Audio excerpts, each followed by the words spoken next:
송년주의를 맞이하면서 이번 한 해 동안에도 재직으로서 교회의 지체로서 충성을 다해 섬겨주시고 그런 말미암아 교회가 더욱 아름답게 성장하는 데에 수고의 땀과 눈물의 기도를 아끼지 않으신 모든 분들께 진심으로 감사를 드립니다. 저는 겨울, 특별히 12월 한 해의 마무리를 짓는 시간이 찾아오게 되면 학창시절에 읽었던 소설이 종종 생각이 납니다. 여러분도 아마 다 읽었을 텐데 일본 여루 작가가 지었던 빙점이라고 하는 소설 마지막 씬에 보면 눈길을 걸어가다가 뒤를 돌아봅니다. 자신은 똑바로 걸어왔다고 생각을 하고 걸었는데 돌아보니까 그러지가 못한 것이에요.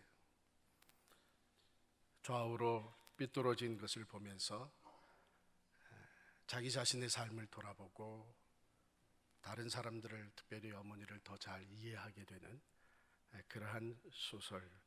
그 마지막 부분이 굉장히 감동적이어서 종종 생각이 납니다. 조용히 생각을 해봅니다. 지난 한 해 동안 나는 어떻게 걸어왔는지, 특별히 나에게 주어진 신분들, 그것에 따르는 본분에 대해서 얼마나 성실했는지.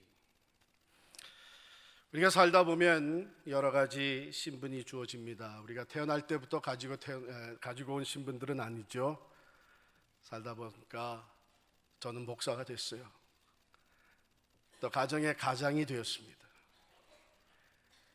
그리고 오늘 또 선교회 PGM 이사장으로 섬기고 있고 이런저런 신분을 갖게 되었습니다. 돌아보면서 결국은 그 각 신분에 맞는 주어진 사명, 본분이 있었는데 내가 그것을 제대로 감당을 했는가 생각하게 됩니다. 여러분들도 아마 마찬가지겠죠. 그러한 마음을 가지고 오늘 본문을 들여다볼 때에 전도자, 즉 전도서를 기록한 전도자, 우리가 잘 아는 대로 이는 솔로몬 왕이었죠. 그 전도자는 지혜로운 티처, 지혜로운 스승으로서의 그 본분을 잘 감당한 것 같습니다. 그가 이렇게 얘기를 하죠. 전도자는 지혜자이어서 여전히 백성에게 지식을 가르쳤고 하나님이 지혜자로 지혜로운 전도자로 세웠을 때 그는 자기에게 주어진 사명, 백성들을 다스리는 일에 있어서 무엇보다 그들에게 지식을 부지런히 가르쳤고 그냥 가르치고 또 같은 내용을 가르치는 것으로 끝나는 것이 아니라 계속해서 깊이 생각하고 연구하였고 그리고 많은 참으로 주옥과 같은 잠언의 말씀들을 많이 지었고 또 그것을 기록할 때에 그냥 기록한 것이 아니고 아름다운 말들을 힘써 구하였다. 이게 아름다운 미사여구를 얘기하는 거 아니죠? 적합한 단어들, 그 의미를 깊이 심어줄 수 있는 바른 말들을 힘써 구하였다. 그리고 그 모든 말씀들을 정직하게 기록하였다. 그렇게 되어 있어요. 자기에게 주어진 전도자로서의 그 본분을 충성되게 감당한 것 같습니다. 솔로몬 왕이 될 때에 하나님께서 두려워하는 솔로몬에게 꿈에 나타나셔서 말씀을 하십니다. 내가 구하는 것이 뭐냐? 내가 그것을 주겠다. 그때 솔로몬이 지혜를 구했습니다. 하나님이 내게 맡겨주신 이 수많은 백성들이 있는데 나는 마치 어린아이와 같아서 나 자신의 출입도 제대로 알지 못합니다. 그러니 내게 지혜를 주셔서 이 백성들을 잘 다스리고 재판할 때 선악간에 잘 분별하게 해 주옵소서. 하나님 너무 기쁘셔서 지혜를 주실 뿐만 아니라 솔로몬에게 부귀 영화를 주셨는데 그때 열왕기상 3장 12절에 보면 이렇게 말씀하셨어요. 내가 내 말대로 하여 내게 지혜롭고 총명한 마음을 주노라.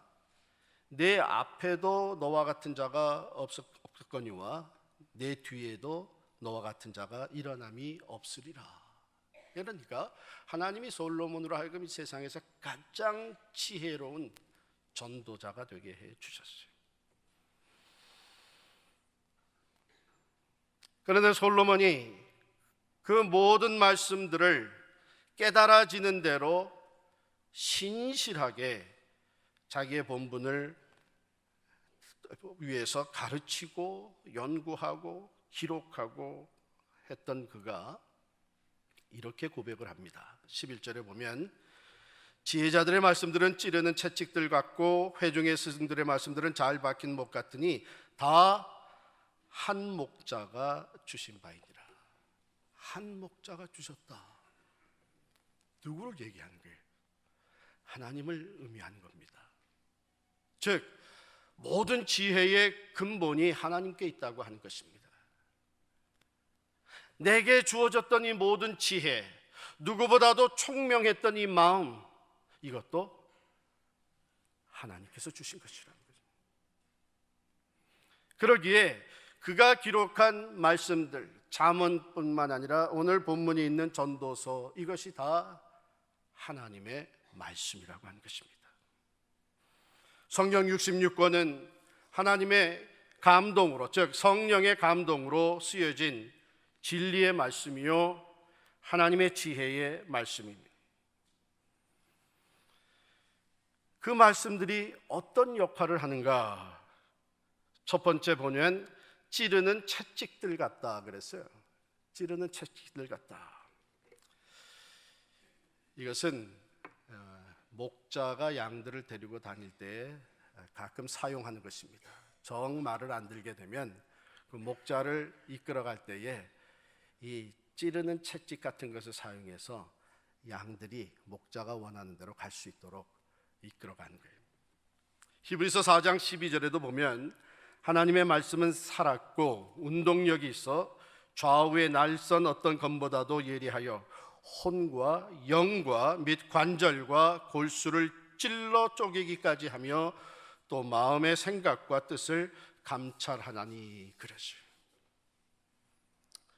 찔림이 있다는 것, 즉 하나님의 말씀을 대할 때 우리의 마음에 찔림이 있다고 하는 것, 양심의 가책이 주어진다고 하는 것은 축복입니다.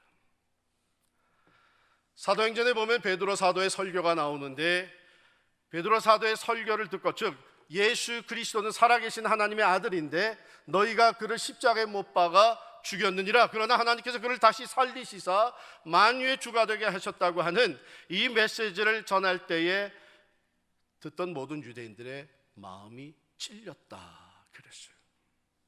그래서 그들이 베드로에게 간청하기를, 형제 그러면 우리가 어떻게 해야 할꼬?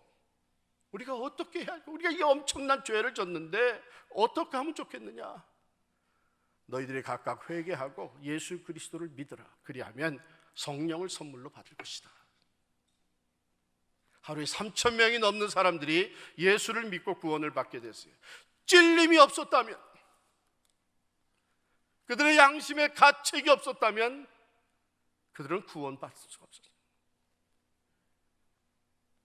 하나님의 말씀은 우리들에게 때로는 찌르는 채찍이 되어서 우리들을 하나님이 원하시는 곳으로 나아가게 만들어주세요. 구원에 이르게 해주세요. 하나님의 사람들로 바로 설 수 있게 해주세요. 그것이 하나님께서 말씀을 통해서 하시는 역할 중에 하나입니다. 두 번째는 잘 박힌 못이라 그랬어요. 못의 역할, 못을 박는 때에 우리가 두 가지를 생각하게 되는데, 하나는 못은 하나의 물체와 또 다른 물체를 부착시키기 위해서 못을 박습니다. 그러니까 하나님의 말씀이 잘 박힌 못같이 된다 하는 것은 무슨 뜻이냐 하면, 하나님의 말씀을 통해서 우리가 하나님과 점점 가까워지게 하고 하나님께 부착되게 만든다.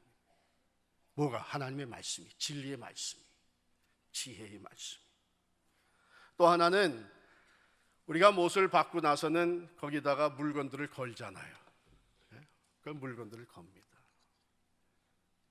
그와 마찬가지로 우리가 하나님의 말씀이 우리의 삶에 우리 안에 잘 박힌 못같이 되게 되면 우리가 거기에 여러 가지를 걸어요. 우리 인생의 문제들을 거기에 겁니다. 우리의 아픔과 슬픔도 거기에 걸어요.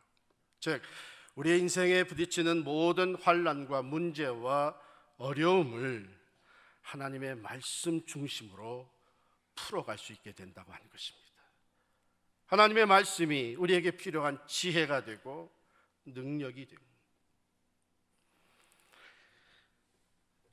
디모데후서 3장 16절에 보면 하나님의 말씀 모든 성경은 하나님의 감동으로 쓰여진 것으로 교훈과 책망과 바르게 함과 의로 교육하기에 유익하니 그랬어요. 바로 하나님의 말씀은 또한 우리에게 경계를 가져다 주고 징계를 가져다 줍니다.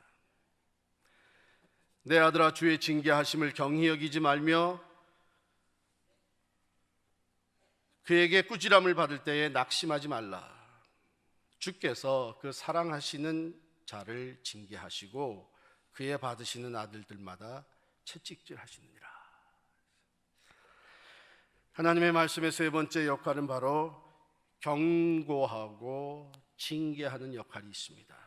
먼저는 워닝을 주시죠. 워닝을 제대로 받지 못하게 되면 그 다음에 징계가 따르게 됩니다. 그로 말미암아 우리를 바로 세워 가시게 됩니다. 자, 솔로몬은 바로 이러한 말씀들, 이 지혜 말씀들, 하나님의 진리를 충성되게 신실하게 연구하고 기록하고 가르치고 했어요. 전도서 결론을 맺을 때에도 너희가 이 전도서의 말씀을 다 들었다 이제. 그렇다면 결론이 뭐냐? 13절 말씀입니다. 일의 결국을 다 들었으니, 하나님의 말씀이 우리를 채찍질하고 우리의 양심을 찌르고 우리로 하여금 잘 박힌 못같이 하나님께 나아가게 하고, 그리고 우리의 문제들을 해결받게 하고 우리의 삶에 경고를 주고 징계를 가하는 이 모든 하나님의 말씀을 듣고 그 말씀의 영향을 받고 그 말씀의 역할이 우리의 삶에 이루어지는 이 모든 것의 궁극적인 목적은 뭐냐? 그 결국은 하나님을 경외하고 그의 명령을 지키게 합니다. 하나님을 경외하는 것. Fear the Lord. 하나님을 두려워할 줄 알고, 하나님을 경배할 줄 알고, 하나님 앞에 굴복할 줄 아는 하나님을 경외하게 만들기 위함이라는 것입니다. 그것이 모든 사람에게 주어진 본분이다. 본분이다.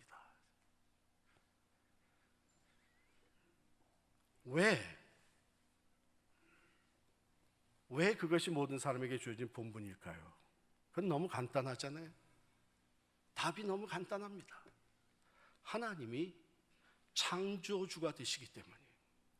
뿐만 아니라 오늘 14절에 보면 하나님은 모든 행위와 모든 은밀한 일을 선악간에 심판하시리라. 하나님은 우리의 창조주이실 뿐만 아니라 우리의 궁극적인 심판자가 되십니다. 즉 모든 것의 시작이고 마지막이, 그래서 우리는 알파와 오메가가 되시는 하나님이라고 그러십니다. 우리의 시작이 하나님께로부터 비롯되었고 우리의 결국 마지막이 하나님께서 심판하시는 그곳에 우리가 서게 된다면 하나님을 경외하는 것, 이것은 우리들에게 주어진 가장 기본적이고 가장 중요한 본분이 되는 것입니다. 자, 우리 여러분 한번 우리가 살면서 주어진 모든 신분들을 하나씩 한번 내려놔 봅시다. 저 목사로서의 신분을 내려놓습니다. 선교회 이사로서의 신분을 내려놓습니다. 가정의 가장으로서의 신분을 내려놓습니다. 여러분 회사의 사장으로서의, 회사 직원으로서의, 비즈니스 오너로서의 모든 신분들을 우리가 하나씩 다 내려놓게 되면 결국은 우리는 한 곳으로 돌아가게 됩니다. 그것이 바로 우리의 존재의 시작점이에요. 어디? 모든 것을 다 내려놓게 되면 우리에게 남는 것은 한 가지. 살면서 주어졌던 신분들을 다 내려놓게 되면 결국은 한 가지 남는데, 우리가 다 사람으로 태어났어요. 사람으로, 하나님의 형상대로 지음받은 사람으로 태어났어요. 그런데 우리가 살면서 다른 신분들이 주어짐에 따라서 그에 걸맞는 본분들, 듀리, 사명들이 함께 주어지면서 가장 기본적인 사람의 본분을 잃어버리고 세상에서 살면서 주어진 신분에 우리의 모든 생각과 마음을, 시간을, 물질을 빼앗길 수가 있어요. 그렇게 되면 위험해지는 겁니다. 그래서 우리는 잘 나가던 사람이 실패하게 되고, 겸손했던 사람이 교만해지게 되고, 하나님과 사람 사이의 관계에 문제가 생기는 것을 볼 때에 뭐라고 얘기합니까? 먼저 사람이 돼야지요. 사장도 좋고 목사도 좋고 선교사도 좋고 성가대원도 좋고 장로도 좋고 다 좋지만 먼저 사람이 돼야지요. 사람의 본분을 잃어버리고 하는 일에는 심각한 문제가 생길 수 있기 때문에, 그러므로 전도자는 모든 것을 가르치고 기록하고 전한 후에 결국 이 모든 지혜의 말씀, 진리의 말씀의 결국은 우리 사람의 본분을 회복하게 만드는 것이다. 하나님을 경외하는 것, 하나님을 경외하는 것. 그러면 하나님을 경외한다고 하는 것, 즉 하나님을 경외하는 삶에 기본적으로 나타나는 모습은 어떤 것이겠습니까?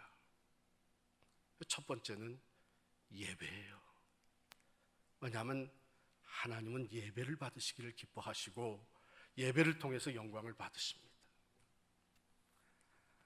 그래서 하나님을 진정으로 경외하는 자들마다 성실한 예배자들이 됩니다. 우리가 프로그램을 만들어 놓고 드리는 예배뿐만 아니라 우리의 삶으로 드리는 영적 예배, 산 제사를 드리게 됩니다. 두 번째로 하나님을 경외하는 사람들은 하나님의 말씀에 귀를 기울이게 되죠. 왜? 하나님의 말씀에 하나님의 생각이 담겨져 있고, 내가 경외하는, 내가 두려워하는, 내가 존경하고 경배하는 그분의 뜻이, 계획이 담겨져 있고, 그분이 어떤 분인가 하는 것을 말씀을 통해서 우리에게 계시해 보여주시기 때문에 하나님을 경외하는 자들마다 하나님의 말씀에 귀를 기울입니다. 세 번째로 하나님을 경외하는 사람들에게 두드러지게 나타나는 기본적인 모습이 또 기도입니다. 하나님이 생사화복을 주관하신 분, 완전하신 주권자가 되시고 모든 선한 것이 하나님께로부터 온다고 하는 것을 acknowledge 하면서 겸손히 하나님 앞에 무릎을 꿇습니다. 마지막으로 하나님을 경외하는 자들마다 하나님이 사랑하는 것을 저들도 사랑하려고 애를 씁니다. 하나님이 세상을 이처럼 사랑하사 독생자를 주셨으니,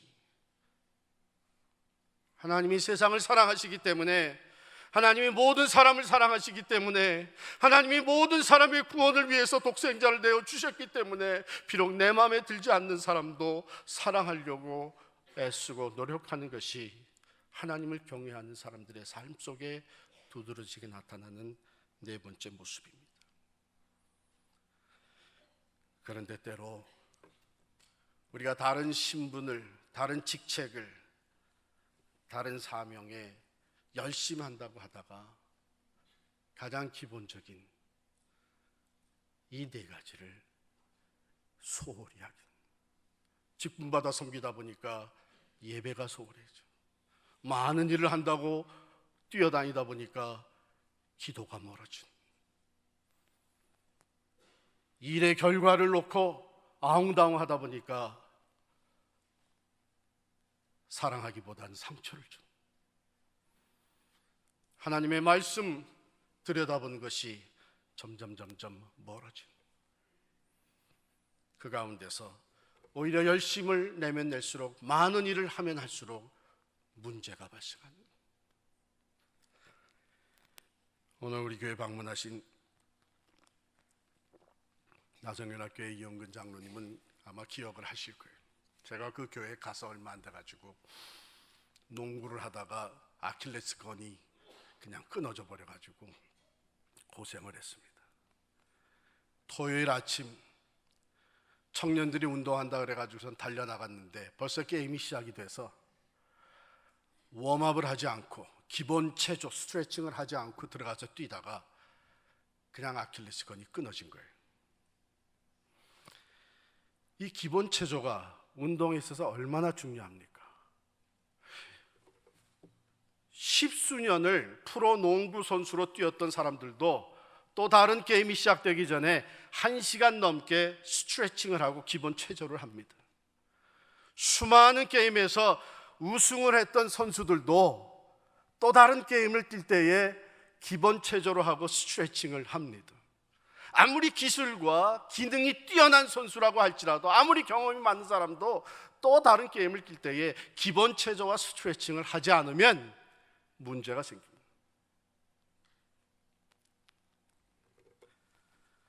하나님을 경외하는 삶에 이 기본적인 요소들, 예배와 말씀과 기도와 사랑의 교제가 빠지게 되면 문제가 생깁니다.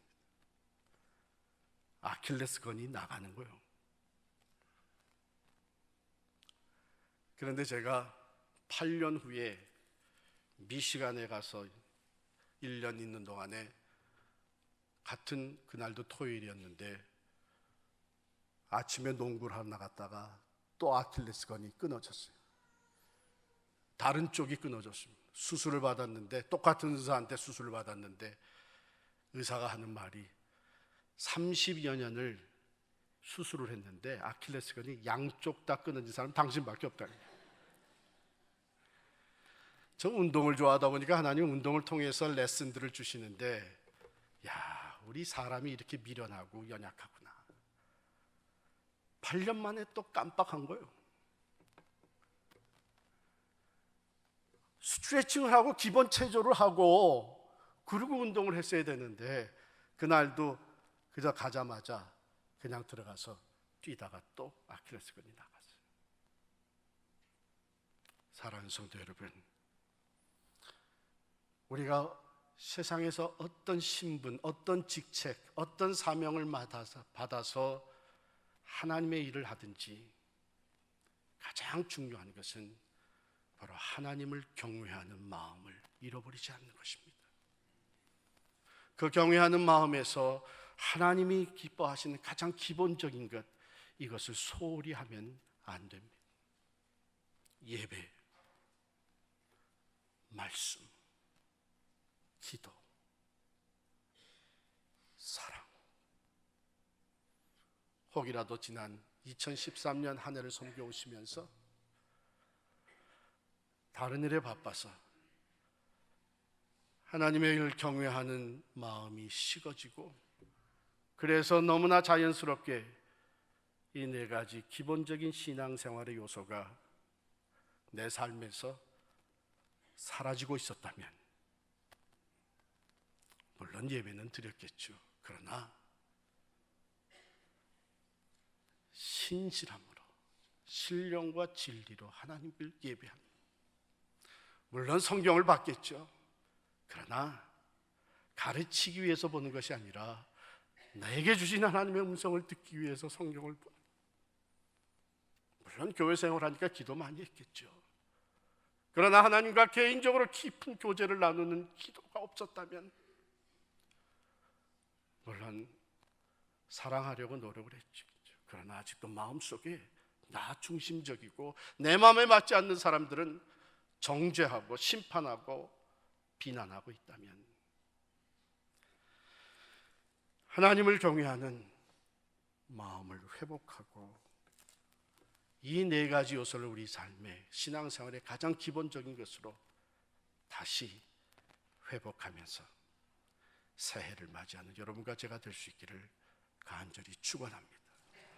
그것이 우리가 어떤 신분 이전에 사람으로서의 창조주 하나님께 드릴 수 있는 본분이기 때문입니다.